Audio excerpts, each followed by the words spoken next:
Hi there. Thank you so much for listening to my story. I appreciate your time. This production is a result of many sleepless nights, and I hope you enjoy as much as I do when I create it. To help keep this project alive, you can support us by buying some merch at our store or by supporting us on Patreon at patreon.com/buildingevelyn.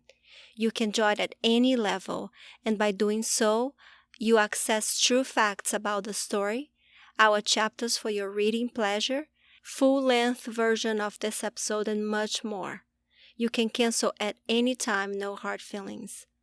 Thank you so much to those that already support us and those who are considering the near future. It means the world to me. See you there. Warning: this episode contains mature content. Parental guidance is recommended. Previously on Building Evelyn. Mr. Jerry woke up to find his things scattered across the backyard, but he didn't say anything about it. He picked up what he could and headed towards Maria's house. Miss Josie was in shock for quite a while, and nighttime was very difficult for her. She could hardly fall asleep, always scared that Mr. Jerry might come back. She had been awake for many nights, and during the day she didn't have any appetite, eating only one meal each day and drinking hardly any water. She went on walks between the house and the chapel, sometimes 3 times a day, exerting more energy than she had. Welcome to Building Evelyn.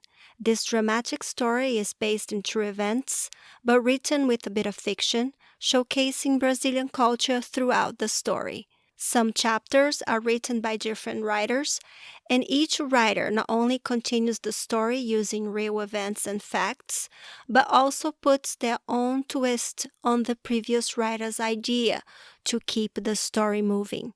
I am Jackie Pesal, and this chapter was written by me.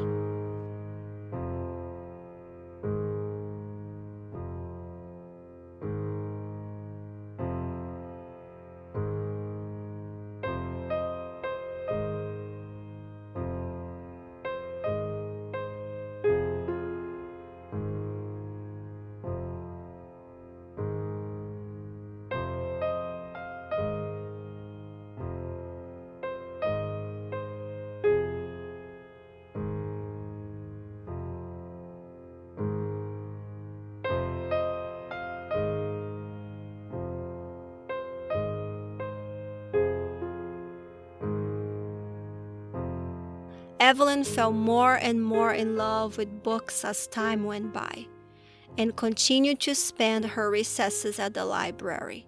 She would spend hours going through shelves upon shelves of books, and the librarians knew her by name. She would check out books and spend hours sitting on the grass outside in front of the cafeteria, reading them while kids were playing recess games around her. Evelyn didn't have lots of friends in 4th grade because she was always reading and learning.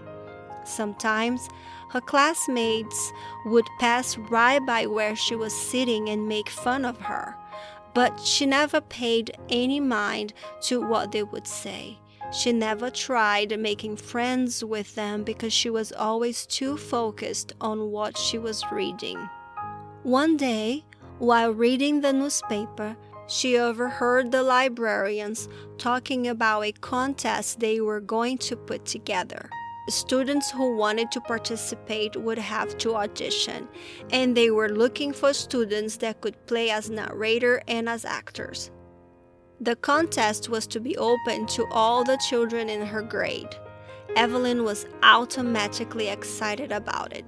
She wanted to be part of the play even though she knew it might be a challenge.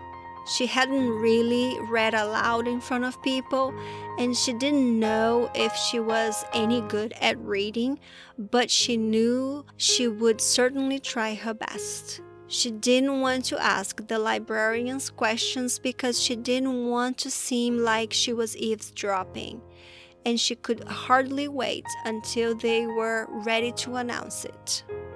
Evelyn would go to the library every day to see if there was a poster announcing the play, but when she couldn't find it, she read books, newspapers, and magazine articles, second-guessing if she really heard them talking about a play after all. This went on for weeks, and the anticipation was pretty stressful to Evelyn.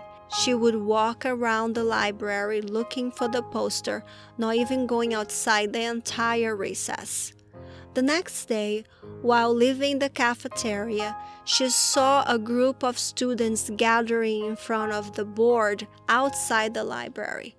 Her heart skipped a beat, and she ran towards them. She read on the poster exactly what she had heard the librarians talking about weeks before. The library was busy doing recess with kids gathering around the posters, and Evelyn was so excited the time had finally come. She didn't hesitate to go to the front desk and talk to Mrs. Daniela about it. Mrs. Daniela told her that the next day they were going to hold a sign-up session at recess time, and an announcement was going to be sent to all the classes in 4th grade. She said they were looking for someone to be the narrator and other children to play other parts, and they wanted to give the opportunity to as many students as possible. I personally believe the narrator role would suit you well, Evelyn. Of course, though, you are welcome to audition to any part you would like, Mrs. Daniela suggested. As Evelyn considered this, Mrs. Daniela continued. The play is based on a children's book on the table over there. You can read the book here, but unfortunately you can't check it out. We need to have as many copies as we can in the library so students can see what they would be auditioning for. Are you giving the exact part from the book the narrator would need to read on the day of the audition during sign-up? Evelyn asked. Mrs. Daniela smiled. No, that would be too easy, wouldn't it? She explained to Evelyn that they would be casting a narrator, someone who would play a mother, the protagonist, and 3 of her friends. Evelyn was nervous, but she picked up the book from the nearby table and read it out loud until she thought she could read it well, despite never having read in front of an audience before. Evelyn was the second person to sign up for the narrator role, and she felt anxious since the audition was in only 3 days' time. Evelyn went home disappointed because she couldn't check out the book for the play. She told her grandmother about the audition and said that she was happy and excited, but that she feared they would choose someone else rather than her. Miss Josie listened to her granddaughter attentively, and when she was done talking, she said, "Do your best. If you always put your mind into what you are doing, and you do your best while doing it, people will notice. So when you go to the audition, read out loud and pretend that you are here reading the book to me." That's a great idea, Evelyn beamed. At the audition, Evelyn was told to read 3 pages, which were to be picked by the librarians, so she didn't know which one she was to read until it was her turn to enter the room. In the room, it was not just the librarians watching, but also her competition. In total, Evelyn counted 7 girls and 2 boys auditioning for the part of the narrator, and she would have to do it in front of them. Holding the microphone for the first time, Evelyn looked at the paper, then at the librarians, and lastly at her audience. She imagined the room was empty and she was reading to her grandmother. She never had a microphone in her hands before, and she didn't think it was going to be that heavy. She was trying not to think about it, but wondered what would happen if she couldn't hold the microphone with one hand. She was afraid to drop it, but she went on reading the words carefully, and when she finished, they thanked her, and she sat down to watch every single girl and boy do the same. The students that were auditioned that day were excused from class in case it took too long and it went over recess time. Evelyn was 30 minutes late arriving to class, and when she went to her room, she knocked on the door, apologized for her tardiness, and handed the teacher her excuse paper the librarians had given to her. Some of her classmates whispered around Evelyn auditioning among themselves. Evelyn went back to the library daily, looking for a list posted on the main board of those who were chosen, but it took a while for the library to go through all the kids who auditioned. Finally, after a week, Evelyn arrived at the library to see a paper of the chosen students posted on the board. She was in shock when she saw her name by the narrator. She almost fainted, and without containing her happiness, she smiled big and looked back at Mrs. Daniela, who was watching her and smiling back. Evelyn approached the front desk and Mrs. Daniela said, "I knew you would get it, Evelyn. You did great that day." Evelyn was so happy. She just nodded and smiled, unable to speak. That day, she didn't stay at the library for recess. She felt like running, jumping, and skipping. So she did, going around the yard of the complex, skipping and passing the kids that always played games while she was reading books. Evelyn ran by herself, smiling and waving at anyone who looked at her. They were confused because she never ran or played, but she was happy and just wanted to be by herself celebrating her small victory. The rest of the school day inched by, and Evelyn just wanted to go home so she could tell her grandmother the news. The students and the librarians working on the play met every recess to go over the idea and the script and to make sure the props were made similar to the book. The students who played the other parts were very nice and worked well together. The librarians felt the group was ready for their first presentation, and after 30 days of rehearsal, the group was ready to present to a small audience. The plan was to bring in every kindergarten class to watch the play, but since everyone in the play was in 4th grade, they brought those classes in first. The children sat nicely on the floor of the library and watched the show for the first time. Every time the students performed, they would be nervous, but they always did great. The librarians were very pleased that the kids worked hard to memorize their parts in order to bring the book to life. The story was simple yet fun. If the audience were reading along, they would have been very proud that the kids were able to cover almost every emotion with the help of their coaches. Evelyn felt so proud of herself and her friends doing the play, but every time she was narrating the play, she did very little of her regular curriculum. It was a very busy time for Evelyn because since they did so well, the Manufacturing Association, who had schools like hers all over the state, somehow heard about that play and invited them to go to all locations to perform. They would travel once a week to a different school. The cast loved venturing together and they all grew closer in friendship. The trips were organized very well. They would travel on a comfortable air-conditioned bus and food was provided. Evelyn felt so important, like she was a part of a big production, even though that wasn't even close to what it was. For the school, it probably was, because they were invited to play on different branches. The play was performed for a long time since the library was small and they had to bring one class at a time.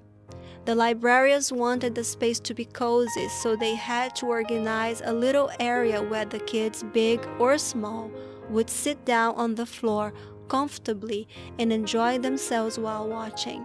Evelyn didn't remember how long it took, but somehow she was still able to manage to get all A's that year. Even though she didn't attend classes much because of the play, she had to work extra hard to graduate and not repeat fourth grade that year.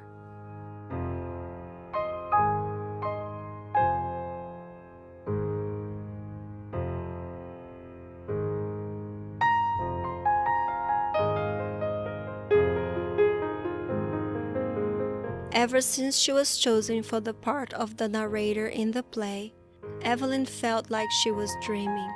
She never imagined something that good could happen to her, and she could hardly believe it was true. At home, though, the reality was different.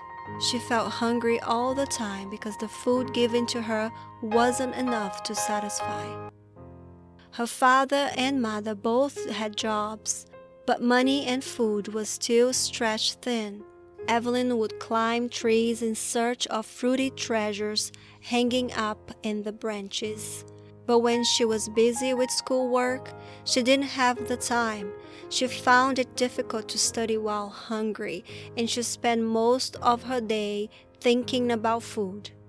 For breakfast, her family would usually buy a baguette and divide it into 5 pieces, according to the recipient's size. There would be butter and coffee to go with it. That breakfast wasn't much, so Evelyn would anticipate having the snack at school, which was usually soup.